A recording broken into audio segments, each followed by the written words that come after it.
we really want to work with you, but it's just an unrealistic time frame. Well, I asked and they answered, and as far as leave goes for 4 months coming up the coast, the answer is no. So, got a lot of choices to make at this point.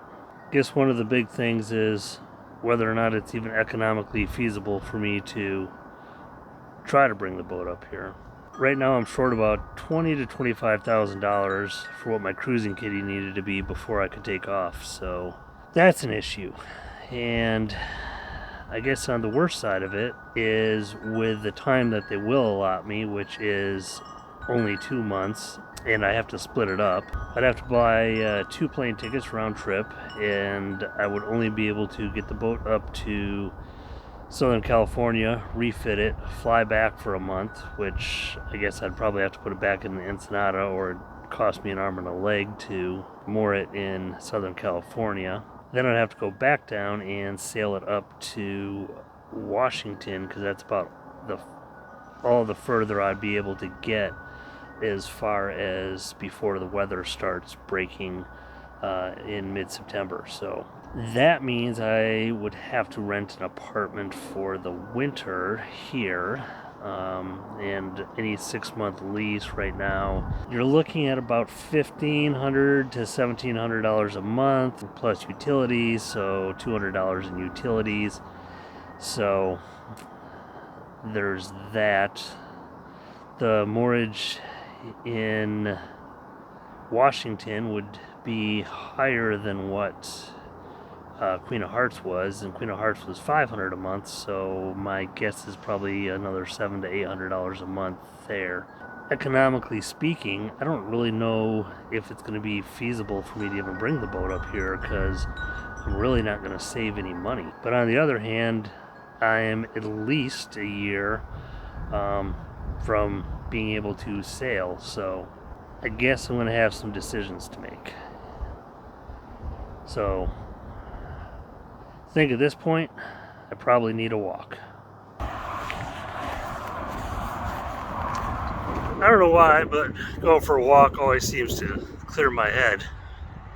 Maybe because in this particular little walking area it's always super windy. It reminds me of being out on the ocean. Puts me in the mood to do a little thinking and reflecting and clear my head and clear my thoughts. So it's always good to get out.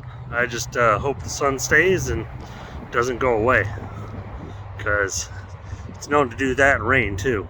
So this little spot has become my favorite thinking spot of late, and been spending a lot of time here in the last probably month and a half or 2 months. It's a short jaunt from where I'm staying, so come down here to do some thinking when I need a little peace and quiet. So after a whole bunch of thinking, I think I finally got an answer. Though it's a hard choice to make, it's one that's kind of been staring me in the face the entire time. I mean, the rental property that I had, it sold before it was even on the market.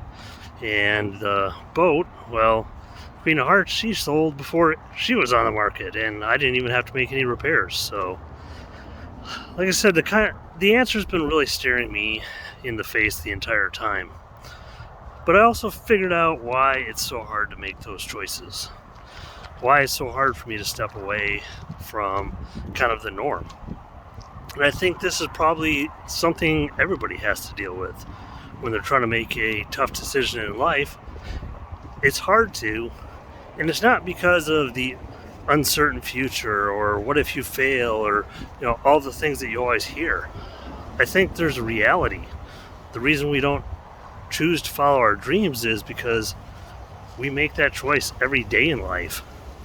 And every day, for the most part, we make the choice to do what's comfortable, to stay in our jobs, to not take those big risks.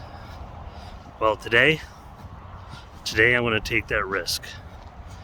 And on Monday, I'm going to put in my 2-week notice. Like I said, there's a lot of financial considerations, and Unfortunately, I gave them the option to keep me, and they didn't want me to stay. So, in 2 weeks, my new journey will begin.